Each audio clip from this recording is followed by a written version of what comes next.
में युद्ध है और धर्म युद्ध में कभी हार नहीं होती है और इसीलिए धीरे धीरे सबके सब क्रम में आ गए। आप कुछ भी कर लीजिए, आप इसको किसी तरह से जीत नहीं सकते। तब फिर उसने जो है उसका हृदय परिवर्तन हुआ और हृदय परिवर्तन होने के बाद फिर जो है बौद्ध धर्म की शरण में गया। ये संक्षिप्त। आगे अब एक कथा और दी है, जैसे ये हमारा वट वृक्ष खड़ा हुआ। अब अभी शायद कुछ लोगों को पता भी नहीं होगा कि उस वट वृक्ष को कटवा दिया गया। किसने कटवाया था? सम्राट अशोक की पत्नी थी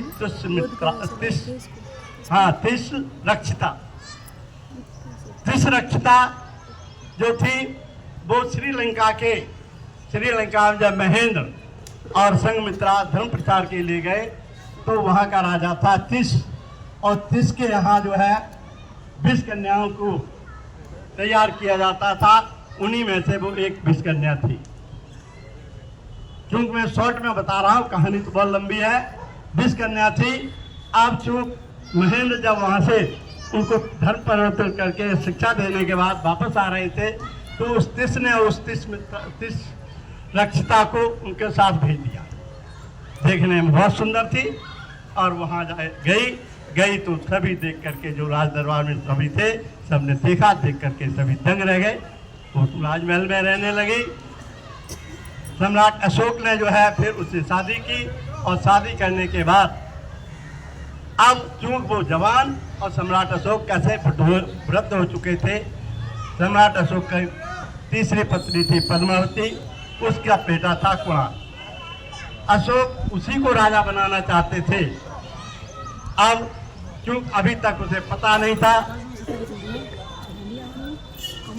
तिष्रक्षिता को इस बारे में पता नहीं था। एक दिन वो घूमने गई तो उसने देखा कि एक बालक, जो एक जवान युवक वीणा बजा रहा और उसकी स्वर ध्वनि बहुत सुंदर है। उसको देख करके देखा तो उसने फिर दासी से पूछा ये कौन है, तो उसने कहा कि ये जो है कुणाल है, सम्राट अशोक का बेटा है और यही आगे युवराज बनेगा। उसका वो यौवन थी और उसने जो है उस आकर्षित होकर के वो उसने एक दिन कुणाल को बुलाया और कुणाल के सामने अपना प्रणय निवेदन किया। लेकिन कुणाल उसके हाथ को झटक करके वापस चले गए। वापस जाने के बाद फिर उन्होंने अपना तक्षशिला जाने का प्रोग्राम बना लिया। अपनी पत्नी को लेकर वो तक्षशिला चले गए। उस कारण वो जलती रही। उसमें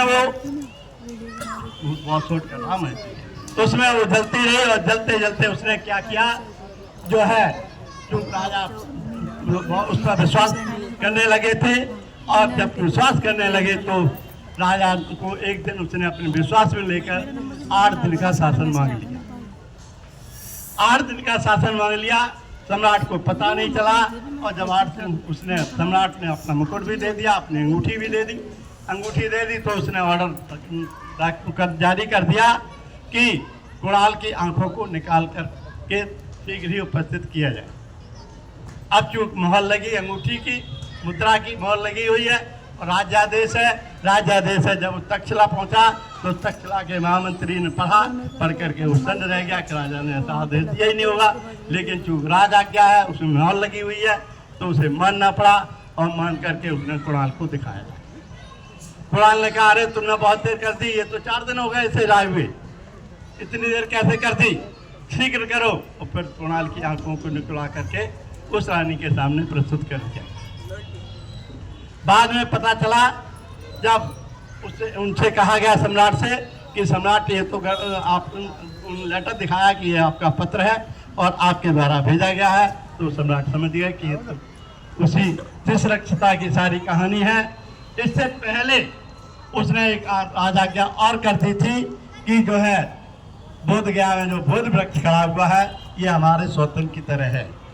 क्योंकि सम्राट जो है बौद्ध धर्म के प्रचार प्रसार में लगे हुए हैं, हमारे पास आते भी नहीं, न मुझसे बात करते हैं, इसलिए कटवा दिया जाए। और उसने वो पहली बार उसको कटवा दिया। बाई चांस वो उसकी कुछ टोपलें बनी रही और वो फिर उसमें से दोबारा से प्रस्फुटित हुआ और चलता रहा, बड़ा हो गया। तो ये थोड़ी सी कहानी थी। और शायद हो सकता किसी को अभी तक पता भी नहीं हो, क्योंकि मुझे भी नहीं था, तो मैंने जब खोजा तभी जाना है। इसी के साथ जय भीम।